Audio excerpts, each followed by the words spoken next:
Fala pessoal, Janser aqui.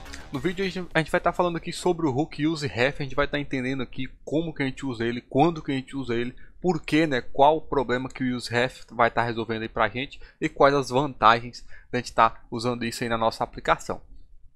Beleza? Eu tenho aqui uma aplicação exemplo, uma aplicação que já está pronta. Eu desenvolvi ela para a gente não perder tempo digitando, né? Então eu vou abrir um espaço aqui antes de falar mais sobre a aplicação para me falar aqui um pouco sobre o hook useRef, né? O useRef, ele é um hook que a gente importa do React, né? Da forma padrão que a gente importa os hooks. E o useRef, ele retorna para a gente, né, um objeto. Eu vou fazer isso como comentário. useRef retorna um objeto.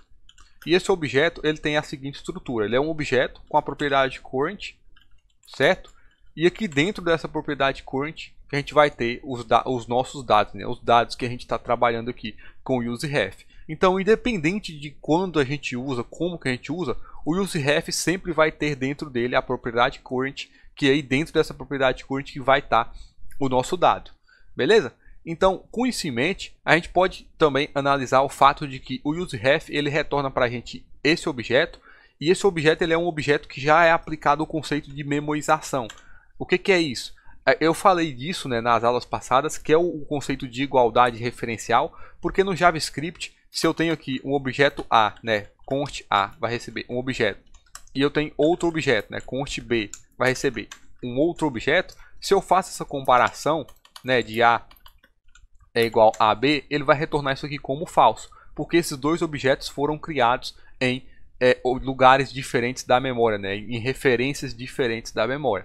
Da mesma forma, se eu tenho esse objeto A e a minha componente ela atualiza, né, ela renderiza novamente, esse objeto A ele vai ser recriado. E o React, quando ele fazer a comparação, né, desse objeto na versão anterior e a nova versão dele, por conta, né, da igualdade referencial, o React vai entender que esse objeto é um objeto novo, né, é um objeto diferente, e por conta disso ele vai reiniciar a nossa aplicação, podendo gerar aí problemas, né, de performance. Então, quando a gente está falando do useRef, né, esse objeto, né, o objeto que o useRef retorna, ele é, né, um objeto. É um objeto memorizado. Vou usar esse termo aqui, pode parecer um pouco estranho, eu nem sei se ele é muito usado assim, mas enfim, vocês entenderam a ideia. Então, com isso em mente, a gente pode começar a entender aqui o useRef e os casos que a gente usa ele, né? O primeiro caso, que é um pouco difícil da gente usar, mas é sim muito útil e pode sim ser usado, é a gente usar o useRef para fazer persistência de dados.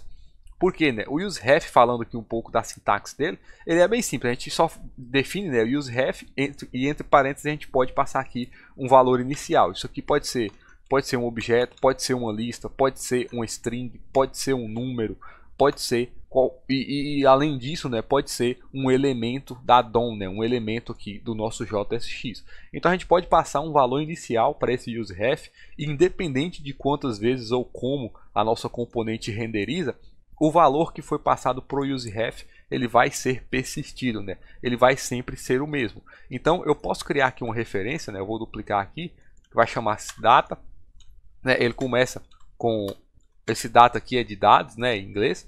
Ele pode começar com objeto vazio, e eu posso em algum momento da aplicação fazer isso aqui, ó, data.current, né, recebe um objeto, por exemplo, com a propriedade main, que é igual um string, né, igual um número. Então eu posso fazer isso em algum momento da minha aplicação, e esse novo valor que eu defini para o ponto current, né, para a minha referência, ele vai ser o novo valor dessa referência e vai ser persistido durante né, aí a vida da minha componente, né, enquanto a minha componente estiver montada em tela. Então isso é bem útil, a gente pode usar isso sim em várias, eu mesmo já usei isso em diversos casos, e isso me deu, né, uma vantagem aí bem grande nesse contexto, né, de fazer a persistência dos dados, né? Claro que a gente tem Redux, a gente tem Context, e isso são casos que a gente tem que analisar quando ou não usar, beleza? E onde o useRef é mais usado, né, que é quando a gente está falando de elementos da DOM, né, elementos aqui do JSX. Então, agora voltando aqui à nossa aplicação, né, eu tenho aqui um text input, né, que está com esse fundo aqui cinza, né, eu posso escrever valores aqui nele, e esse text input, tudo que eu escrevo nele, né, ele altera um state. Deixa aqui, esse é o text input, né, eu tenho aqui o meu state text e set text, né? Um use state começa com uma string vazia, e sempre que eu digito algo do text input eu altero esse state, e esse state está sendo mostrado aqui nessa componente text logo acima do text input. Então bem simples, bem tranquilo, e tudo que eu digito, né, no meu text input vai para essa variável text, né, vai para o state. E aqui, né, se a gente analisar aqui, eu tenho aqui a propriedade ref, né, e se a gente for olhar, né, se a gente for analisar, praticamente todas as componentes aí do React, né, as componentes nativas e muitas bibliotecas também, fora alguns casos, né, que não tem, mas praticamente tudo que a gente mexe no React, a gente tem essa propriedade ref, né, que significa que a gente consegue fazer referências a essas componentes, né, e é o que eu estou fazendo aqui, né, o atributo ref, né, eu estou setando ele igual ao meu input ref, né, a esse objeto que eu acabei de criar, né, eu usei aqui o useRef, eu não passei nada, né, aqui de valor inicial para o meu useRef, então ele está como undefined, e ele vai começar como um valor indefinido, né, o meu ponto current, né, o objeto vai estar indefinido, né, vai ser o valor undefined. E aí, né, quando eu passo essa referência para o meu text input, agora esse meu input ref, ele pode ser, a gente pode considerar ele entre aspas, esse meu componente do text input. Então eu posso fazer alterações no componente text input usando a minha referência, né? Então é uma forma que eu tenho de alterar a minha componente, né? Alterar o meu elemento que está montado em tela, alterar o meu elemento, né, do JSX, usando aqui uma variável que nesse caso é o input ref. Então, é isso, né? É exatamente isso que eu estou fazendo nesses botões que eu tenho aqui abaixo da minha aplicação, né? Que se a gente vê, a gente tem aqui clear input, focus input, isFocus, save input. A gente tem vários botões aqui, né? E perdoem o estilo, né? A estilização aqui ficou, né, nada agradável, mas enfim, aqui está faltando até um parênteses, ó. Mas a gente pode acessar métodos e propriedades do meu text input usando a referência, né? Então aqui nesse primeiro botão é o botão clear input. Quando eu pressiono, eu uso, né, o input ref.current, e lá dentro eu tenho o método clear. E esse método clear, o que ele vai fazer é basicamente limpar o meu text input, né? Então se eu clico aqui clear input, eu tenho que salvar aqui, né, que eu coloquei os parênteses. Se eu clico, né, clear input, ele limpa, né, o meu text input. E note que o meu state ele manteve, né, o meu state ele não foi alterado. Isso porque, né, entra no conceito de memorização, e esse objeto do useRef, né, esse input ref, ele se tornou um objeto que, independente se a minha componente renderiza ou não, né, o React vai simplesmente ignorar. Então o meu useState, né, o React em si não percebeu que houve essa alteração no meu text input, e por isso ele nem renderizou, né, nem recarregou novamente a minha componente, né, a minha componente app que está montada em tela. Então essa é uma vantagem muito grande do useRef, porque a gente pode estar fazendo esse tipo de coisa sem se preocupar muito com a componente renderizar ou não.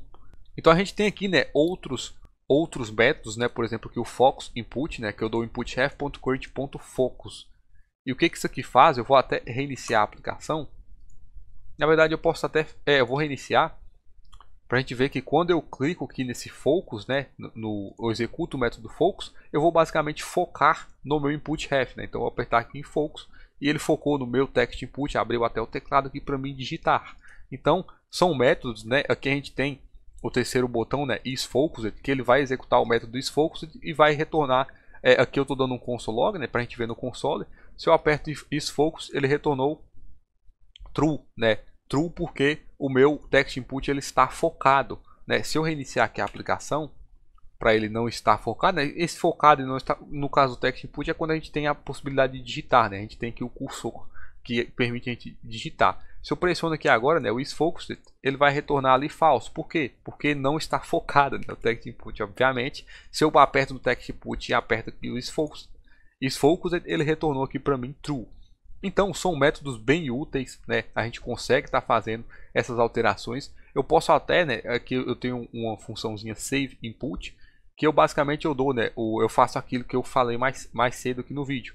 Data ref, né, eu criei uma referência de data.current e eu seto ela com o texto atual do meu useState, né? Então eu estou armazenando os dados do meu useState dentro da minha referência que nesse momento aqui ele vai ser, o dataref.current vai ser um string, né? Porque o text é um string. Então, se eu digito algo aqui no meu text input, né, e pressiono aqui save input, ele vai salvar dentro da referência. Então a gente pode ver que eu digitei essas palavras loucas aqui até a letra D, né? Eu vou digitar mais. Opa, peraí que tá errado. Vou digitar mais, né? Tá terminando ali em F. E eu tenho aqui logo abaixo esse log saved input, que eu tô basicamente, né, pegando aqui, dando um log no dataref.current, né, no que está dentro do meu dataref. E se eu dou esse log, a gente pode ver, né, que aqui no terminal terminou, é uma string maluca que terminou com D, né? Eu posso até fazer isso aqui melhor, né? Eu vou escrever o meu nome, Janser, né? Vou salvar e vou apagar o meu nome do text input, né? Quando eu aperto aqui em logar, a gente tem aqui, né, Janser, eu apertei duas vezes, né? Ele logou aqui duas vezes o meu nome, que é um dado que está salvo dentro da minha referência. Beleza? Então a gente tem vários outros métodos, né? E um legal também é esse setNativeProps, que eu consigo setar propriedades nativas do text input através da minha referência. Então eu tô aplicando aqui o estilo, né? Eu estou aplicando uma borda de 3 pixels, a cor da borda vermelha e a propriedade text, né? Que é o valor do texto, o valor do meu text input de new. Então se eu pressiono aqui, né, setNativeProps, a gente pode ver que meu text input ficou vermelho, né, com a borda vermelha, e o valor do texto que ficou new, né? Se eu apago esse new e pressiono novamente, ele vai pressionar e ele vai alterar esse valor, né? E note que sem alterar também o meu state. Beleza? Então as referências, elas são muito úteis, a gente pode usar elas em diversos contextos, né? Muito amplo aí essas possibilidades que a gente tem. E eu recomendo muito também que você teste as referências usando o TypeScript, porque no TypeScript eu posso falar, né, que a minha referência ela é do tipo, e eu posso falar aqui que ela é do tipo text input, né, ou nulo, e iniciar ela como nulo, né, porque quando eu inicio essa variável aqui, né, quando o text input, quando o useRef ele é executado, a gente não tem ainda a primeira vez, né, a gente não tem esses elementos em tela. Então eu inicio ele como nulo e mais aqui adiante eu seto ele como a referência, né, do text input. Então quando a gente faz isso no TypeScript e a gente digita a referência, né? Então se eu digito aqui inputRef.current, né, o TypeScript ele já vai me dar aqui, né, através do IntelliSense todas as propriedades que eu posso estar usando, né, e alterando, que são baseados aqui no text input. Aqui no JavaScript Vanilla aqui, né, a gente tem ele sugere para a gente algumas coisas, né, algumas propriedades, mas não são todas, e a gente pode estar verificando quais são essas através aí do TypeScript, né? O TypeScript facilita muito, mas a gente pode também, né, usar aqui um Ctrl click, né, e clicar aqui para a gente estar vendo as propriedades das componentes que a gente está usando, né, ou do que a gente está fazendo diferença, e ir fuçando aqui, né, e indo aqui a fundo aqui nas tipagens, né, e encontrar aqui os métodos que a gente tem, aonde eles estão, dentro de que, e aí sim a gente ir descobrindo, né, caso você não queira usar TypeScript, e descobrindo as possibilidades que a gente tem de estar alterando usando a referência. Beleza? Então, para essa aula aí, eu espero que eu tenha ajudado. Qualquer dúvida, pode deixar um comentário logo abaixo. E é isso aí, muito obrigado e até a próxima.